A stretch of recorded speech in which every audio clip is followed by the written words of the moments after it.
लालची व्यापारी।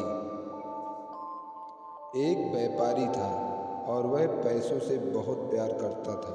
उसके पास पैसों की कोई कमी नहीं थी, लेकिन पैसा जितना था वह उससे और अधिक पैसा चाहता था। उसने पैसों को तिजोरी में जमा कर लिया था और हर रोज़ उसे गिना करता था।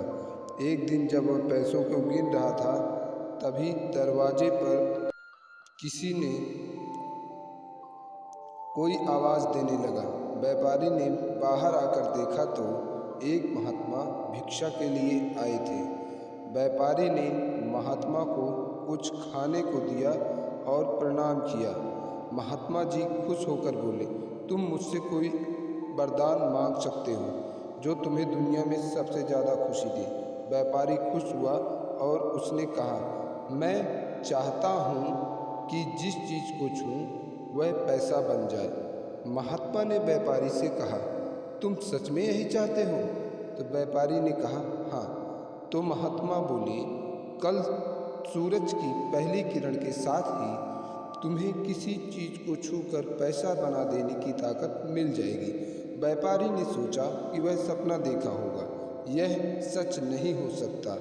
अगले दिन जब व्यापारी अपनी नींद से उठा तो उसने पलंग को छुआ और वह पैसा बन गया। वह वरदान सच था।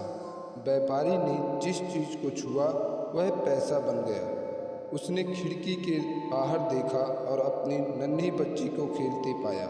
उसने अपनी बिटिया को यह अजूबा दिखाना चाहा और सोचा कि वह खुश होगी, लेकिन बगीचे में जाने से पहले उसने अखबार पढ़ने की सोची। उसने जैसे ही उसे छुआ वह पैसा बन गया। वह अखबार को पढ़ ना सका। फिर वह नाश्ता करने बैठा। जैसे ही उसने फलों और पानी के गिलास को छुआ वह भी पैसा बन गए। उसकी भूख बढ़ने लगी और वह खुद से बोला, मैं पैसों को खा और पी नहीं सकता। ठीक उसी समय उसकी बेटी दौड़ती हुई वहाँ आई और उसने उसे बाहों में भर लिया। वह पैसों में बदल गई। अब व्यापारी के चेहरे से खुशी गायब हो गई। व्यापारी सर पकड़कर रोने लगा। वह वरदान वाले महात्मा फिर आए और उसने व्यापारी से पूछा कि क्या वह उस चीज़ को पैसा बनाने वाली अपनी ताकत से खुश है। व्यापारी ने बताया, वह दुनिया का सबसे दुखी इंसान है। व्यापारी ने उसे सारी बात बताई। महात्मा ने पूछा, अब तुम क्या पसंद करोगे, अपना भोजन और प्यारी बिटिया या पैसों का ढेर?